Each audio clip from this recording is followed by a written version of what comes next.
Well,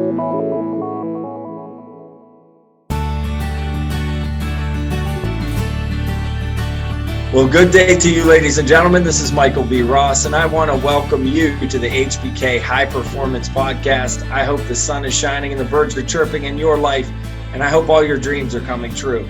Before we get started, as I always like to mention, if you hear one good thought, one good phrase, one good quote, or one good idea from the podcast today, I want to ask you to put that thought, phrase, idea, or quote into absolute immediate action. It is the application of our education that makes the biggest difference in our world. And I don't want you to be one of those people that looks back on their life with significant regret. The research shows that 85% of people look back on their life with significant regret. And the number one regret of the dying is, I did not live a life true to who I knew I should be. I instead live my life based on the expectations of others. I want to promise you something. Other people don't have a lot planned for you. So if you're living based on the expectations of others, you are never going to reach the full potential that you can.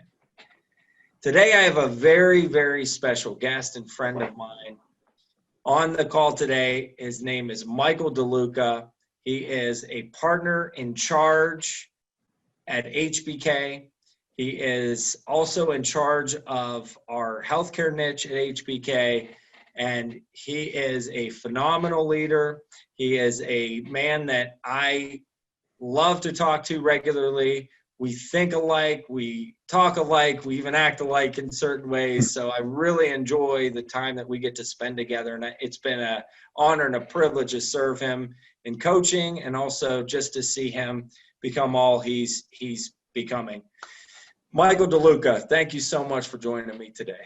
Michael, thanks so much for that warm introduction. And you used two words there, honor and privilege. I'm honored and privileged to work with yourself, our colleagues here at HBK, but to be with your listeners, your followers here on the podcast today. Well, that's awesome. So we're here to talk about leadership. You know, the High Performance Podcast is really about helping you build your business through creating great cultures. And the way you create great culture is by creating better leaders. Michael, tell me about your leadership style and, kind of elaborate on how you've morphed into that leadership style. Yeah, mine started early on. I was heavy into athletics growing up, played baseball all the way through college at a Division I level at the University of Dayton, go Flyers. And it was instilled upon me early to really be that true servant leader.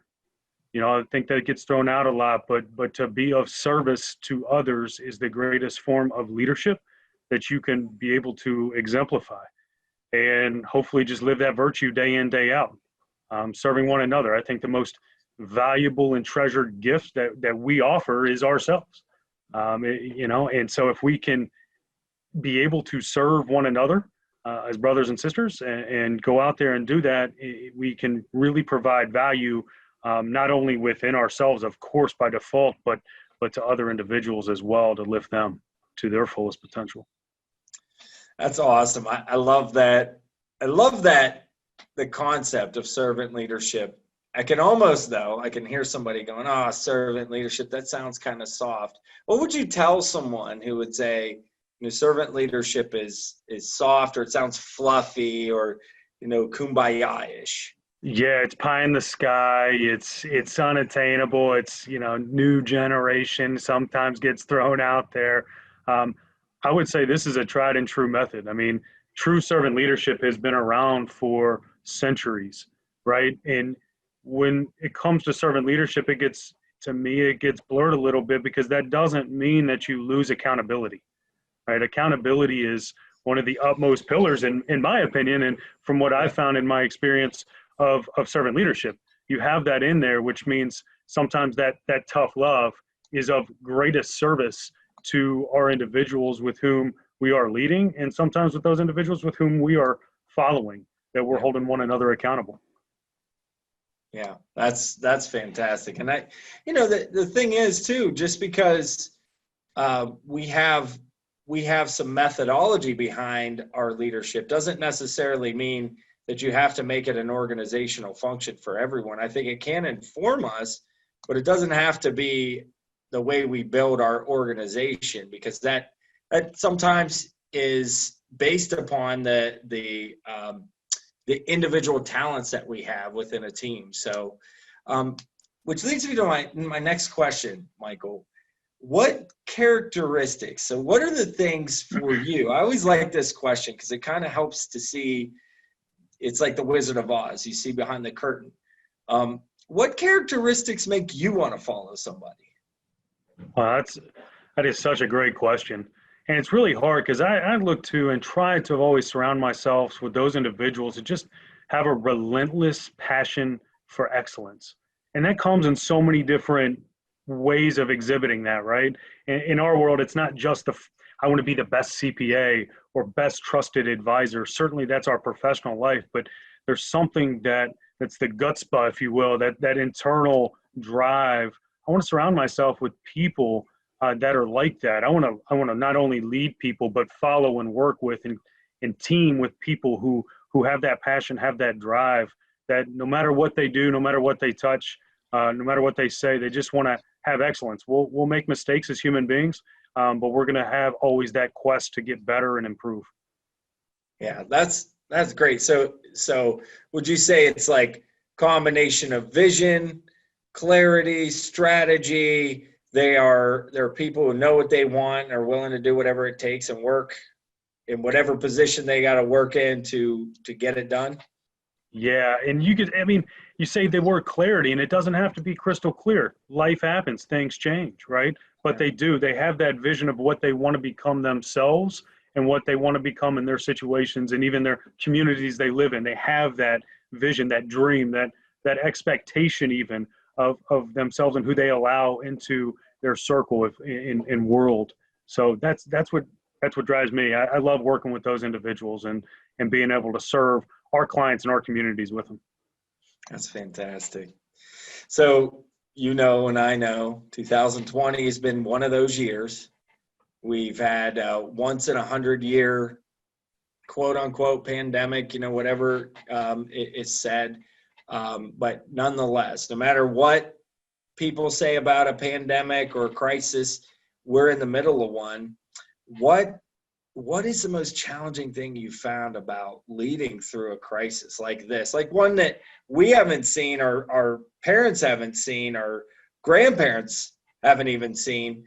What is most challenging in leading through a crisis like this? Adverse situations, we were hit just like everybody else. And when you face adversity, it's that time to double down on the things that really you need to implement within your culture anyway. And great communication is we strive to do that, improved communication, but not only just telling individuals or telling people or telling teams, the mission, the strategy, how are we going to handle this adversity and these situations that are thrown upon us that, much of it is outside of our control as business owners, right? We're handling this, what's coming our direction, but really making that communication, that message simplified. And that's extremely difficult, right? This is an adverse situation. It's hard, it's challenging, and trying to pare it down to say, okay, what is the one or two simple message I can communicate today to my teams for my culture? And then once I communicate that, implement it, execute it, what's that next message going to be that we can gradually build ourselves out of this situation? Yeah, and I find it interesting, HBK has continued to do our best to thrive through the crisis. And yourself, you were officially promoted to partner in charge in Southwest Florida during this time. So what would what's the thought of telling someone who would be listening to this today that's maybe holding back because of struggle right now because of the crisis? They're holding back what they could be capable of, and they're fearful moving forward because of this crisis. What would you tell a leader like that? Go back to basics, really do that introversion. If you have a coach, start leaning on that coach to really pin down and harp on, okay, what are you really good at as a leader? What is your strength, and how do you really do? Because that's going to be your comfort zone. Your strength should be your comfort zone. Start there, right? And start there and get those simplified messages to your team. They're following you for a reason, right? They're there on your team for a reason. So play into that strength. And then once you got that and get comfortable to where you can go, that's when you start expounding yourself to me and start getting a little bit uncomfortable, right? It's the hardest thing as a leader is making uncomfortable situations, not only comfortable for yourself and your flaws inherently as a human, where no one is perfect, but also now projecting that onto your teams and within your cultures that you're leading. That is such an incredible challenge, and especially during a time like this. Yeah, it's funny how you really do have to keep a very solid mindset. You know this from sports, and something you and I talk about a lot is you really see what somebody is made of under pressure, and that doesn't mean that somebody who can't perform well under pressure doesn't have inherent value. It's just you get tougher and you build more substance during times of crisis. But it is interesting during times of crisis what you see in certain leaders and what needs to be developed in others. And I saw, with you particularly, you did a great job of getting your team together, simplifying, making sure that everyone felt safe, and not keeping your eye off the prize, even though there were so many more distractions around you. Yeah, thanks, Michael. But really, it truly does. Here at HBK, we say our tagline is "Working together sets us apart." Right? And that's working together with our teams, working together with our clients, our colleagues out there of other professions. Even when you do that in the adverse situations, leverage that team. Right? It was no individual accomplishment here for us as a firm or for myself or anybody. It was truly saying, okay, I think I know what I'm good at. I'm going to play into those strengths I talked about, and where the blind spots are, I'm leveraging that team. Leadership is a lonely position. I'm a small business owner. If you were working with that's a lonely position for them to be in, but leverage those trusted people around you, whether it be a third-party advisor, a mentor, a coach, a friend, a family member. Leverage that to get you through those times and build that team during adversity. Yeah, and that, leads into my next question very, very well is you've also taken over the healthcare niche at HBK, and healthcare is the major area where we've had some crisis this year. Tell me about the healthcare niche. Tell me about what it is specifically. And then, tell me about what you're seeing in the industry itself that some listeners need to be aware of today. Yeah, so our healthcare team is scattered across our geographies. We built it out in up there in Ohio, Pennsylvania, in the Mid-Atlantic, and down here in Florida. We have teams across the firm that really niche and specialize in two primary components of healthcare: private physician practices and assisted living facilities, and includes skilled nursing and long-term care. So that's really our niche there. We've really built it. We serve over 300 clients in these spaces. We have broad depth of technical expertise. We get the industry.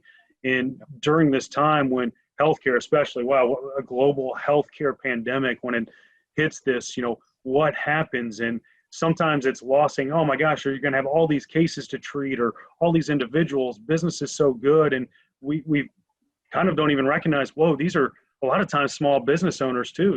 What our client base isn't major hospitals or facilities of that nature. It's your local orthopedic practice or your local pain management specialist that, they saw their volumes decline by 50 to 70% of patient inflow, back in March and April, right? So think about overnight, you have patients scheduled and then boom, very next day, if they weren't already in there, new cases just fell off the radar. And in a lot of geographies were prohibited to be seen. A lot of states banned elective procedures for quite a while. So it was disruptive, to say the least, to a lot of those clients. Now, in came federal programs like the Paycheck Protection Program, PPP, that a lot of our clients and small business owners were able to apply for and receive funding. Healthcare, certainly, I think that our country saw it, or the leaders in this country saw it and said, hey, the last thing we need to do is our healthcare industry in a time like this, struggle. So a lot of relief programs were implemented, during that time. Some money's got to healthcare providers specifically to help out, to make sure that their doors could stay open, that their people could stay employed, that they had the necessary PPE and protective measures in a medical healthcare setting, that if somebody, they basically took the approach that any patient could have COVID. You're talking March and April, that they had to say everybody who walked through their doors, they had to treat as if they preemptively had COVID from just a safety perspective. Right. So that comes with additional costs. So it was an interesting and mind-blowing in a lot of ways, being able to assist our clients through this, and continually, because now comes the reporting, right? You receive the funds. Now you got to say, hey, I spent the funds on a lot of time. We just got guidance. What a timely question. We just got guidance over the weekend from the Health and Human Services for a lot of our clients, how they need to go report here in the coming months. So we got our work cut out for us. We're not preparing tax returns in the next 3 to 4 months. We're assisting our clients with their record keeping, accounting, reporting that they've never had to do before. And do you find yourself, Michael, as a student of leadership and someone who wants to continue to lead as many people as possible, do you find yourself with your clients, especially during this time in the healthcare industry, do you find yourself ever giving them leadership advice as well as CPA, tax, audit advice, and PPP advice? Yeah, and especially in March and April this year. I mean, in a CPA's world, that's when you're talking taxes, baby. That's our annuitized work. So that just went to the side burner. It instantly turned into conversations of business owner and leadership and culture, and how do you treat your teams? What's the right mix here to make sure that, my nurses or my staff they can feed their families, because I know I'm going to need them. I'm going to need them now. I'm going to need them in 6 months. I'm going to need them in 12 months. What's the right answer here, that I'm sending the right messages to my team and leading through this? And, some are great and some are not, some are not, but it's really assisting one another. Again, building your team and leading on it.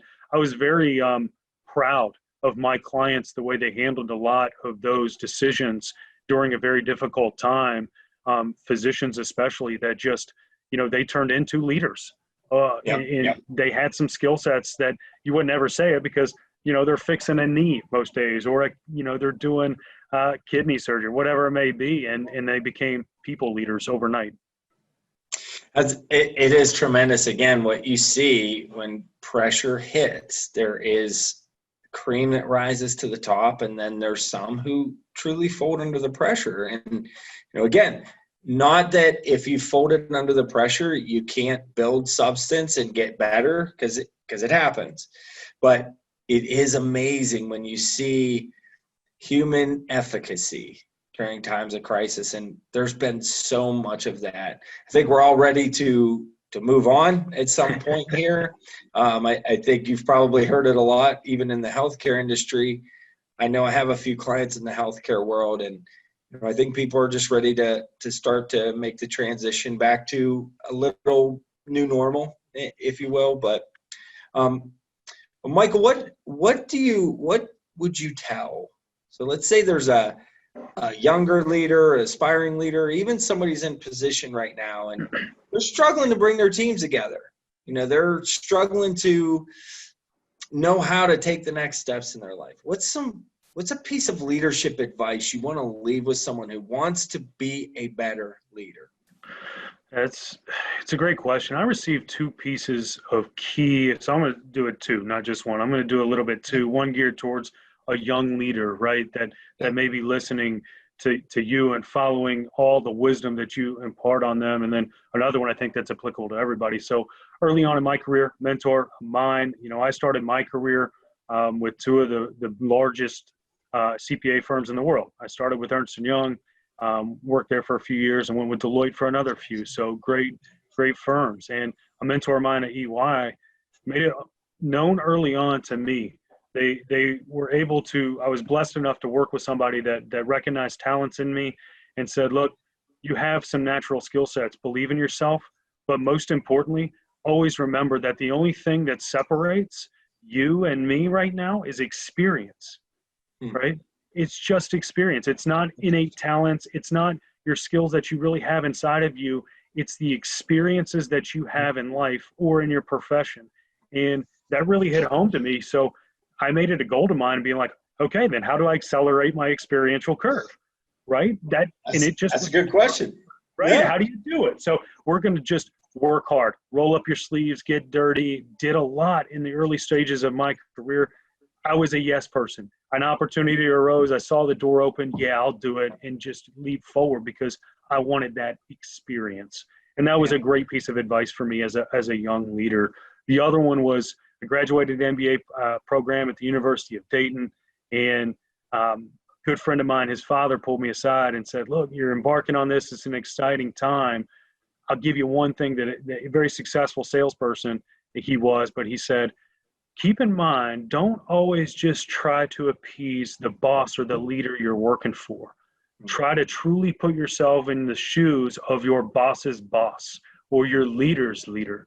Because if you're going to serve in your boss or your leader appropriately, who are they serving?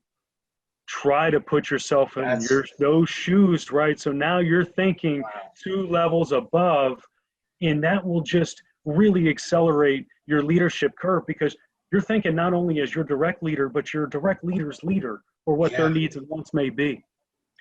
Isn't that funny too when, like, as a young leader or as a young man or woman, when you hear something like that, if you listen to advice and you accept instruction, you're going to be wise and you're going to be wise faster. And I love what you said about acceleration and accelerating my experience. It is kind of simple if you think about it. I mean, it does come down to hours. You know, I don't say this to brag or to ask anyone else to do this. I would not do that, okay? Everyone has a unique experience in life. I do remember, however, when I was young in my career, I would put in the 12 to 16-hour days relentlessly. Yeah. I worked weekends all the time. Saturdays were a work day for me all the time. I never slowed down. And when I was in between meetings, I was reading articles. I was trying to improve my skills.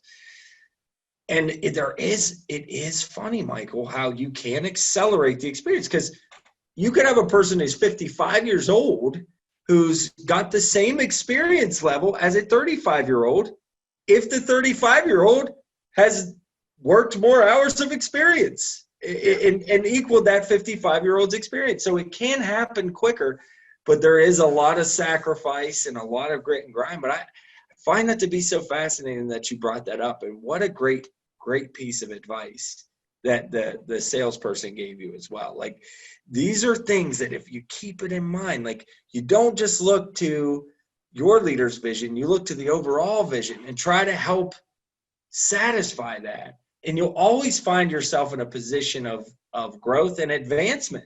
So what a great piece of advice. I hope every person, not just young man or woman, everybody heeds that.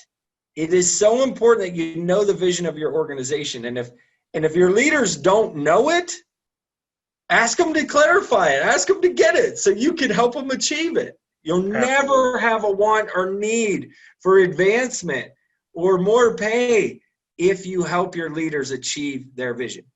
That's such a great piece of advice, Michael. Yeah, well, thank you. And it's something that I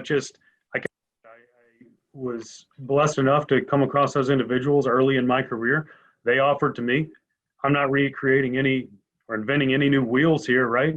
I'm just living out credence that they did that. And luckily enough, I came from an environment that, you know, it's funny, I always kind of use this moniker in my own head to be able to really, truly successfully do what I just talked about.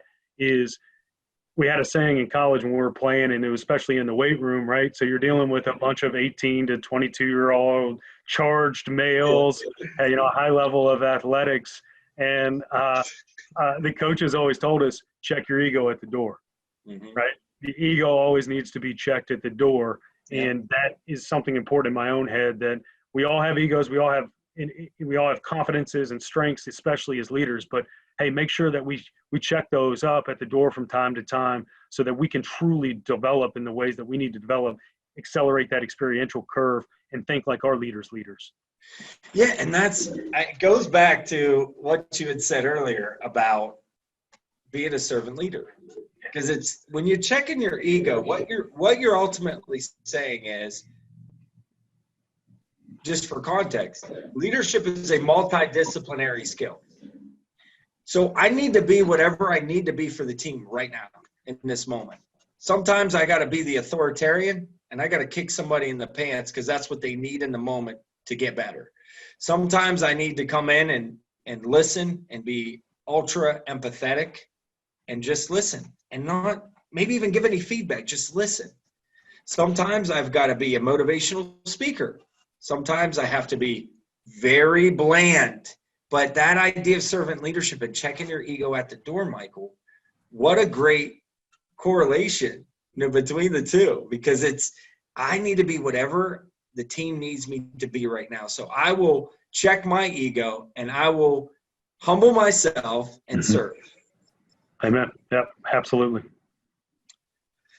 Well, that's awesome. So, Michael, I know there's going to be a lot of people listening to this that would want to follow up.